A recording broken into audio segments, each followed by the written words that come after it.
I agree that there was a tremendous number of reports being published on at that time.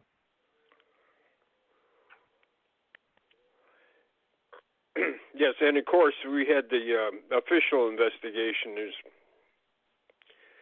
which nominally supposedly has 122 cases, compared to about 3,000. That's just a drop in the bucket. Right. And of course, from 122 cases, you can't make as much accurate statements. You can't have as many accurate statements as when you have 3,000 to look at. Right.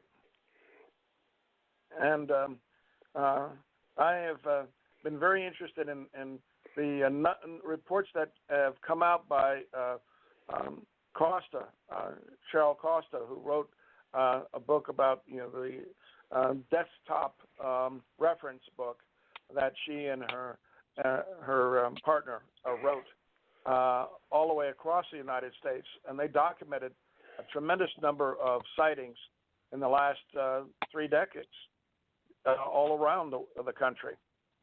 So, and one of the things that has fascinated me is the increase in the number of sightings of triangular craft. And I worked at NIDS in Las Vegas for about 4 months back in 2004 when they were compiling results of a number of local or sightings reporting centers around the world, and especially in this country. MUFON and NIDS and Newfork all contributed to a study of triangular craft, and this was published in one of the NIDS publications before that institution shut down. And one of the things that I saw in the data was an extraordinary increase in the number of sightings starting from 1989-1990 with the Belgium flap, and increasing exponentially in the year around 2000, and it continued to increase. But disc-shaped craft and circular craft, sightings of them have been rather sparse, and I'm just curious as to why this transition has happened. Yeah,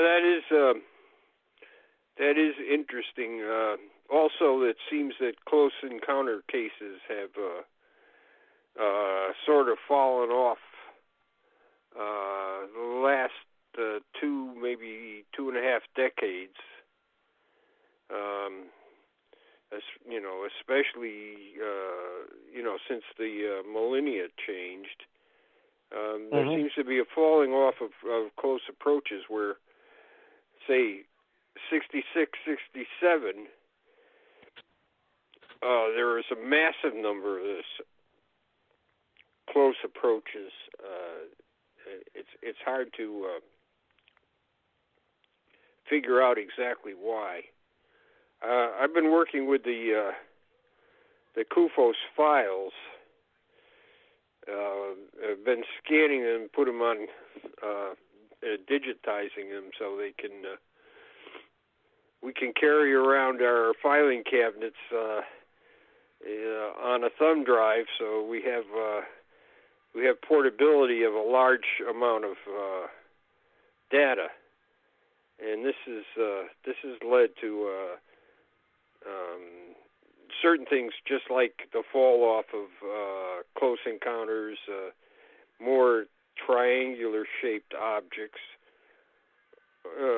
Although there were always triangular shaped objects here in Connecticut, I've been following in the early '60s. There were a number of them in Connecticut. Maybe not triangular. I mean, some people said, well, they're close to the Mercury capsule. They look like the Mercury capsule, or things like that. all of this stuff is puzzling. It's like Amy Michelle said. There are no laws of ufology. Every time you try to say, well, this thing happens or doesn't happen, it does. Yeah, I can appreciate that. Yeah, I'm just curious as to what the attitudes are in your area of the country right now. Do you talk very much with other people about this subject? Yes, but since my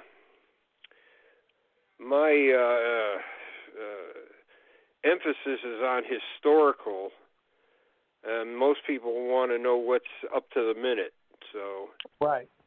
So I'm a degreed historian, so I am more interested, like I said, Project 1947 in the early days, and of course Michael Swords and Robert Powell, and some other of us, about 10 altogether. We wrote UFOs in Government, which is a scholarly historical inquiry into official government interactions and reactions to the UFO phenomenon. So, and it's been quite well received.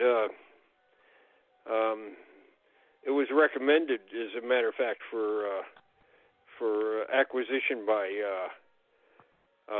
college and university libraries. So, because of that,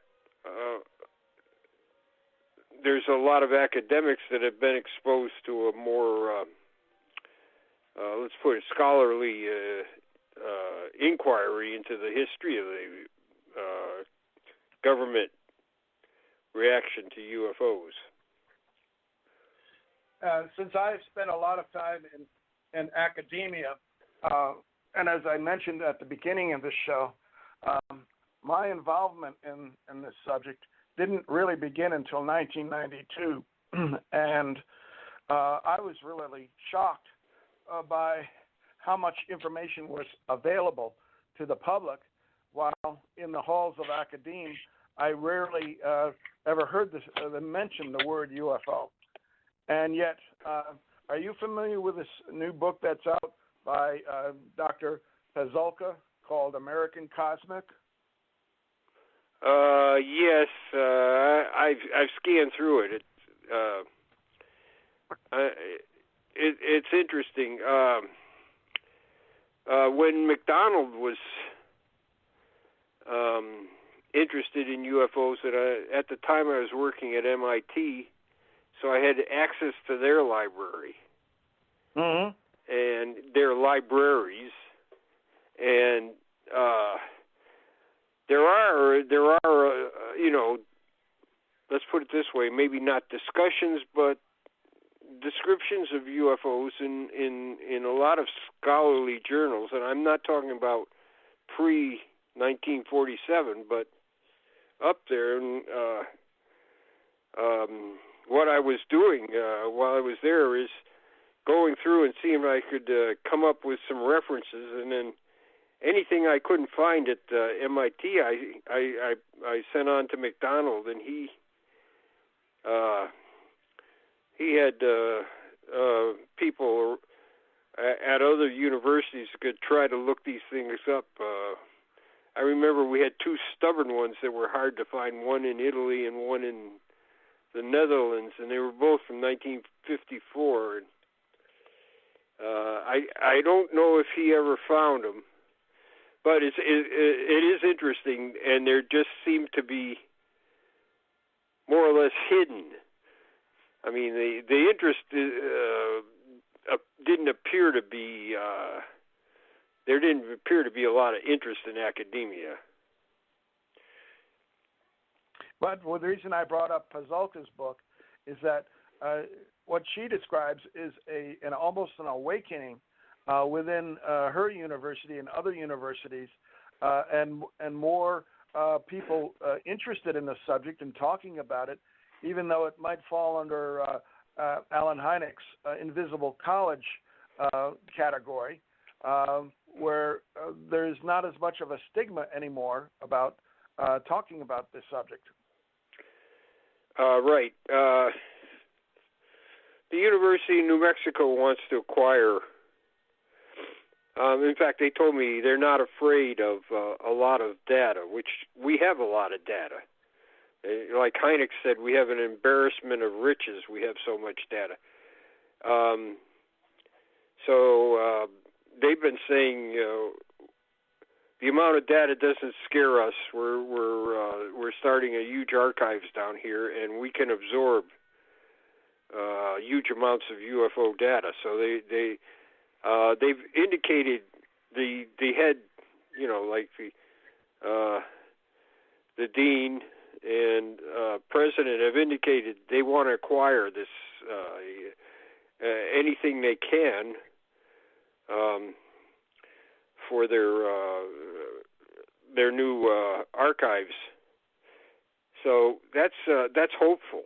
That's hopeful because a lot of UFO collections end up in, when the person dies, they end up in the dump. Yeah, I've heard about that. That's really sad. I know that a number of people in the field who are actively pursuing acquisition of books and data for their files in order to preserve them. What university in New Mexico is dealing with this archive? It is the University of New Mexico. Okay. All right. So,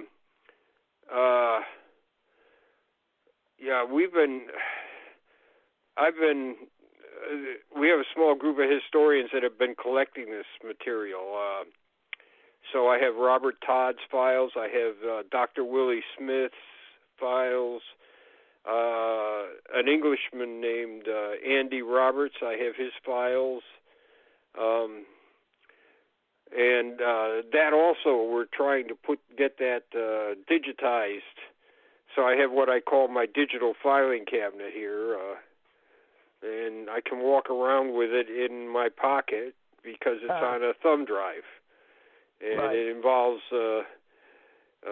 more than 10,000, way more than 10,000 cases. Well, how do I get Ronnie Dawson? And that's just the start. That's just the start. I have huge amounts of filing cabinets and boxes full of material that has to be scanned. Wow. Well, Jan and Bruce, how are we going to get this going tonight? Because Ronnie is in the new, are we going to do it by years or by classification? I don't know. Are we going to, in our club, because this is a brand new club in 2020, are we all going to do it by time frames like has been done in the past based on the history timeline? Because I guess we need to figure out how to run this club because Ronnie is here, and he wrote a book, and Dr. Bruce, you found something on him, but I want to know how much information because I can't see Ronnie's phone number because he called in on Skype, and it just shows one. So we've got to decide who wants to be public with their story, and so you two guys have been doing this for years. I was an investigator, but everything I kept was confidential or for eyes only or need-to-know bases or in the government. So Tommy's been helping interview people with Tina on Tuesdays with the UFO Association we set up last year in the UK. And, of course, he's been helping me with since 2012 just on various topics, and paranormal and spiritual. But I want to help all these people. And Ronnie Dawson did join our ACO club for at least getting started, and I think he has a book. But how are we going to do this? Are we going to offer their books? Are we going to also archive? But Ronnie's here too, and I know he's listening. He's done a good job of keeping himself on mute. But we've got an hour and 15 minutes here, and me and Tommy are used to this, and we know we're making a live recording, but this is for oral history. But how do we